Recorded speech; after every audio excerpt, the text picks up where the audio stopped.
Hello दोस्तों, जैसा आप लोग जानते हैं आज 4 मार्च 2024 आप लोगों का इंग्लिश का पेपर हाई स्कूल का फर्स्ट मीटिंग में हुआ, जिसका पेपर हमारे पास आ चुका है। और आज के पेपर का कोड 817 HN का पेपर जो मैं सॉल्व करवाने जा रहा हूँ उसका कोड है। तो आप लोग ध्यान से देखिएगा। पार्ट 1 जो आप लोगों को सोल्यूशन कराया जाएगा उसमें आप लोगों के कितने क्वेश्चन सही होते हैं ये आप लोग मैच कर लीजिए और कमेंट करके आप लोग हमें बताइएगा कि 20 क्वेश्चन में से आप लोगों के कितने सही होते हैं। ठीक है, तो शुरू करते हैं आज का पेपर जो हमारा 817 HN का पेपर है उसको। देखिए, सबसे पहले कह रहे question number 1, read the following passage carefully and choose the correct option to answer the question that follow. कह रहा ध्यान से इस पैराग्राफ को पढ़िए जो आप लोगों के सामने दिया गया है और नीचे लिखे हुए प्रश्नों के उत्तर दीजिए। तो सबसे पहले देखिए पैराग्राफ को पढ़ लेते हैं। The Ganga specially is river of India, beloved of her people, round which are intertwined her racial memories, her hopes and fears, her songs of triumph, her victories and her defeats. She has been a symbol of India's age-long culture and cultivation, civilization, ever changing, ever flowing, and yet ever the same Ganga. She reminds me of a snow-covered peaks and the deep valley of the Himalayas, which I have loved so much, and of the rich and vast plains below, where my life and work have been cast. देखिए, ये तो हमारा जो passage दिया गया है उसको पढ़ने के बाद जो आप लोगों को क्वेश्चन करने हैं। सबसे पहला क्वेश्चन देखेंगे, कर the Ganga is a symbol of. देखिए ऊपर आप लोगों को यहाँ पे पढ़ाया गया है कि she has been symbol of India age long culture and civilisation. देखिए यहाँ पर भी लिखा हुआ है जो आपके ऑप्शन है, India's rich green growth, India's rich minerals, India's age long culture and civilisation, India's bright future. तो आप लोगों ने पैराग्राफ पढ़ा, आप लोगों को पैराग्राफ में देखिए age long culture and civilisation लिखा भी है, आगे भी है, लेकिन हमारे ऑप्शन में जो उत्तर दिया गया है India's age long culture and civilisation, option number C question number A का बिल्कुल सही हो जाएगा। ठीक है, देखिए बात करेंगे दूसरे क्वेश्चन पे। What are the things loved by the author mentioned in the given passage. देखिए गिवन पैसेज में ऑथर ने जिन चीज़ों को मेंशन किया है, जिन चीज़ों को, उनके बारे में बात करेंगे। The snow covered peaks and deep valleys of the Himalayas, फिर है the rich fields of and forests, the flowing river and streams, फिर है the snowy peaks and the deep valleys of the Himalayas as well as rich and the west plains below. देखिए ये शब्द कहीं पर भी नहीं आया है, तो सबसे पहला ऑप्शन देखेंगे the snow covered peaks and the deep valley of the Himalayas, ये आया हुआ है। तो कुछ ऑप्शन जो पहला है सही वही हो जाएगा। क्वेश्चन नंबर 2 में option number A the snow covered peaks and the deep valleys of the Himalaya. तो जिन बच्चों ने ऑप्शन नंबर ए को चूज किया है उनका बिल्कुल करेक्ट है। चलिए क्वेश्चन नंबर 3 पे बात करेंगे। Which word in the passage is opposite of victory. देखिए विक्ट्री माने होता है विजय, अब किसी चीज़ की विजय उसका अपोजिट के बारे में बात करेगा तो देखिए डिफीट। आप लोगों को पता है विक्ट्री का अपोजिट क्या होता है, डिफीट होता है। तो क्वेश्चन नंबर 3 का जो ऑप्शन सही हो जाएगा वो कौन सा होगा, ए होगा। ठीक है, अगला देखिए क्वेश्चन नंबर 4, देखिए कह रहे 4 to 8 choose the correct option to answer the following question. कह रहा है क्वेश्चन नंबर 4 से लेकर के 8 तक जो क्वेश्चन दिए गए हैं उनको हम चूज करके लिखेंगे जो उनका सही आंसर होगा। देखिए 1 to 4 था पहले हमारे पास, 1 2 3 3 क्वेश्चन पैराग्राफ से लिए गए। अब क्वेश्चन नंबर 4 to 8 जो है इस तरीके से लिखे हुए हैं। देखिए द बिल डैश डैश है बिफोर दे रीच्ड, तो रिंग्स होगा, हेड रंग होगा, या रंग होगा, या फिर बिल रिंग होगा। तो आप लोगों को बता दें कि जो टेंस होता है पास्ट टेंस के हिसाब से दिया गया है। तो देखिए यहाँ पर देखिए इंडिफिनिट में बना हुआ है, तो यहाँ पर पास्ट परफेक्ट बन जाएगा। तो क्या हो जाएगा, हेड रंग हो जाएगा। द बिल हेड रंग बिफोर दे रीच, उनके पहले पहुँचने से पहले, देखिए वो पहुँचे तब दे रीच, जब वो पहुँचे तब क्या हो रहा है, उससे पहले ही घंटी बज चुकी थी, तो ये हो जाएगा हेड रंग। ठीक है, तो द बिल हेड रंग बिफोर द रीच्ड। तो क्वेश्चन नंबर 4 का ऑप्शन कौन सा सही हो जाएगा, बी सही हो जाएगा, बिल्कुल सही है। अगला देखेंगे question number 5, he slept A green tree. तो देखिए फिल इन द ब्लैंक्स में भरना है आप लोगों को। ही स्लेप्ट जगह खाली है, ए ग्रीन ट्री, अंडर, अबाउट, इन या फिर विद इन। तो he slept under A green tree, simple सा है। देखिए he slept under A green tree, तो ऑप्शन नंबर ए सही हो जाएगा। बिल्कुल आप लोगों का क्वेश्चन नंबर 5 का ऑप्शन ए सही होगा। ठीक है, अगला देखिए कह रहा है rearrange the following words culture to make a meaningful sentence and choose the right arrangement. कह रहा है कि जो ये इधर उधर करके वाक्य शब्दों को लिखा गया है उनका एक सही अर्थ निकाल करके आप लोगों को दिखाना है अगला देखिए, loves my to share toys brother his, my toys loves, तो माई टॉयज लव्स तो गलत हो गया। Brother loves his toys, brother loves his toys, brother अपने खिलौनों से प्यार करता है। टू माई शेयर, तो ये भी देखिए कुछ बन नहीं पा रहा है, ये भी गलत हो जाएगा। अगला देखेंगे, my brother loves to share, मेरा भाई हिज टॉयज, अपने खिलौनों को शेयर करता है, करना उसे पसंद है, मेरे भाई को अपने खिलौनों को शेयर करना पसंद है, तो my brother loves to share his toys बिल्कुल करेक्ट है, यही मीनिंगफुल सेंटेंस बन रहा है, टू शेयर माई ब्रदर। अब ब्रदर को शेयर करेंगे क्या, तो ये भी गलत हो गया, ये भी गलत हो गया, ये भी गलत हो गया। देखिए, हर क्वेश्चन को सही करने के दो तरीके होते हैं कि आप या तो आपको सही करेक्ट आंसर पता हो, उसको आप लिख दीजिए, या फिर आप 3 ऑप्शंस को गलत कर दीजिए, चौथा अपने आप सही हो जाता है। तो याद रखिएगा, अगर आप लोगों को सही आंसर नहीं मालूम है तो आप 3 आंसर को गलत साबित कर दीजिए, आपका आंसर बिल्कुल करेक्ट हो जाएगा। चलिए ठीक है, अगला आगे देखते हैं। Which of the following words in the miss spelled, कह रहा है ऐसा इसमें से कौन सा है जिसकी स्पेलिंग गलत है। ACCEPT बिल्कुल सही है, ASCEPT बिल्कुल सही है, EXPACT एक्सपेक्ट बिल्कुल सही है। तो इसका मतलब 3 जब सही हो गए तो चौथा हमारा देखिए मिस स्पेल्ड पूछ रहा था, तो ASPECT यही स्पेलिंग गलत लिखी हुई है। तो which of the following words is miss spelled, question number 7 का ऑप्शन नंबर जो डी होगा वो बिल्कुल करेक्ट हो जाएगा, इसलिए हमारा जो 7 का है सही आंसर वो हो जाएगा डी। ठीक है, देखिए क्वेश्चन नंबर 8 पे देखेंगे, fill in the gap with the suitable preposition. Preposition भरना है, वी आर प्राउड, कह रहे वी आर प्राउड, जगह खाली अवर कल्चर, तो in our culture, of our culture, from our culture या टू अवर कल्चर।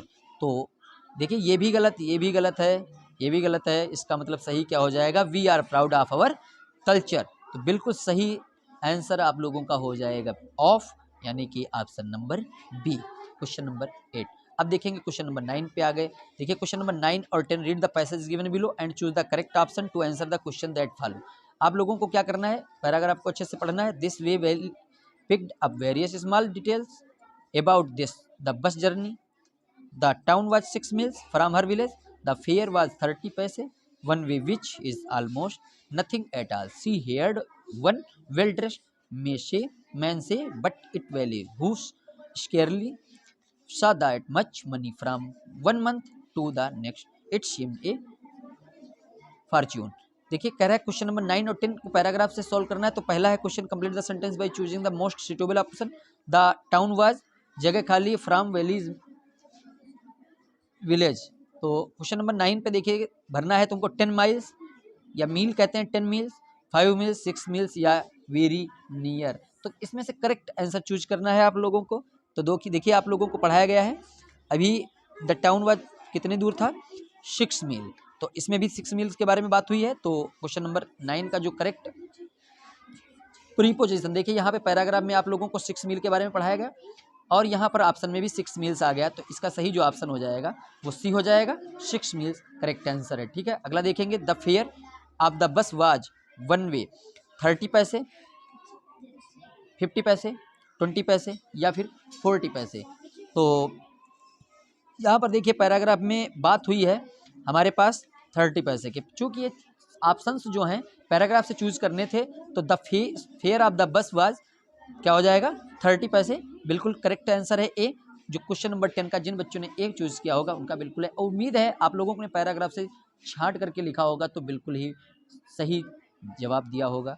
पहले वाले का the town was 6 meals from valleys village and the fair of the bus was 30 पैसे one way. ठीक है, तो आधा पेपर आप लोगों का सॉल्व हो चुका है। क्वेश्चन नंबर 11 पे देखेंगे, correct question number 11 to 13, choose the correct option to answer the following questions. Democratic elections were held in South Africa in, फिर जगह खाली, and Mandela became the first black president of new nation. Correct किस वर्ष की बात है, कौन से वर्ष में नेशनल मंडेला जो थे, जो ब्लैक प्रेसिडेंट बने थे राष्ट्र के, तो कौन सा सन था वो, 1990 था या 1950 था या 1994 था या 1984 था। तो सही जो जवाब है आप लोगों का हो जाएगा 1994, यानी कि option number C, democratic election में 1994 में नेशनल मंडेला को फर्स्ट ब्लैक प्रेसिडेंट बनाया गया था। ठीक है, या बने थे। अगला देखेंगे, Lencho wrote a letter to God asking for a, कितने, देखिए लेंचो ने कितने पैसों के लिए लेटर लिखा था भगवान को, 1000 यानी कि 1000 पैसों के लिए, पीसोस के लिए, या 100 पीसोस के लिए, 50 पीसोस के लिए, 60। तो आप लोगों ने लेंचो की कहानी पढ़ी होगी, जिसमें आप लोगों को ने देखा होगा कि लेंचो ने 100 पीसोज के लिए कहानी लिखी थी जिसमें 100 पैसे नहीं आए थे, 75 पैसे ही जो भी पोस्ट ऑफिस के लोगों के ने भेजे थे। जिसके बाद उन्होंने लेंचो ने दूसरा भी पत्र भेजा था कि जो पैसे हैं वो डायरेक्ट मेरे हाथ भेजिएगा, क्योंकि जो पोस्ट ऑफिस के लोग हैं वो चोर हैं और उन्होंने पैसे निकाल लिए। तो उन्होंने ऐसा मेंशन किया था, उसमें अपने लेटर में लिखा था कहानी में। तो अगला क्वेश्चन देखेंगे, वैली वाज जगह खाली ईयर ओल्ड गर्ल। तो वैली जो थी, वली या वैली जो भी मान लीजिए आप लोग, ये कितने साल की लड़की थी? इसमें आप लोगों ने कहानी में पढ़ा होगा कितने साल की लड़की थी, बताइए आप लोग। आप लोगों ने चूज़ किया होगा 10 की, 7 की, 8 की या फिर 20 की। तो वैली जो थी या वैली जो थी वो 8 ईयर्स की लड़की थी। वली वाज 8 ईयर्स ओल्ड गर्ल, 8 वर्ष की छोटी लड़की थी। तो ऑप्शन नंबर सी सही हो जाएगा क्वेश्चन नंबर 13 का। अगला देखिए क्वेश्चन नंबर 14 एंड 15, दो क्वेश्चन है। Read the given extract the and choose the correct option to answer the question following it. कह रहा है पैराग्राफ लिखा हुआ है, इंग्लिश में है। पैरा एक इसको पढ़िए। Some say the world will in fire, some say in ice, from what have tasted of desire I hold with those who favour fire. देखिए कह रहा है who is the poet of the poem fire and ice. तो fire and ice, देखिए इसमें तो लिखा नहीं है लेकिन आप लोगों को याद होना चाहिए फायर एंड आइस के जो लेखक हैं, राइटर हैं, जिन्होंने इसके बारे में पोएम को लिखा है, जो पोएट हैं वो कौन है? Robert Frost. यानी कि सही ऑप्शन जो है आप लोगों का बी है। फायर एंड आइस के जो पोएट हैं वो है रॉबर्ट फ्रॉस्ट। देखिए पोएट है इसलिए, पोएम है इसलिए इसके पोएट कहे जाएंगे और इसके पोएट जो होंगे वो रॉबर्ट फ्रॉस्ट होंगे। लेजली गलत है, कैरलिन गलत है, रॉबिन केलिन गलत है, सब तीनों गलत हैं। तो रॉबर्ट फ्रॉस्ट बिल्कुल सही हो जाएगा। ठीक है, क्वेश्चन नंबर 15 देखेंगे। What does the poet compare fire with. देखिए कह रहा है पोएट ने फायर का कंपेरिजन किससे किया है? हर्टेड से, हैटर्ड से, डिजायर से, हॉट से या फिर बोथ एंड सी। तो इसका सही आंसर हो जाएगा desire. Option number B question number 15 का सही हो जाएगा। अगला देखिए question number 16 to 20, choose the correct option to answer the following question. कह रहा है अब देखिए ये क्वेश्चंस दिए हुए हैं और इनके सही जवाब आप लोगों को देना है। Mrs Pumphrey was a poor lady, selfish lady, rich lady या फिर जेंटल लेडी। तो आप लोगों ने स्टोरी पढ़ी होगी। मिसेज पंफ्रे जो थी वो क्या थी? रिच लेडी थी। तो ऑप्शन नंबर सी सही हो जाएगा। अगला है what did Hari Singh want from Anil. Hari Singh Anil से क्या चाहता था?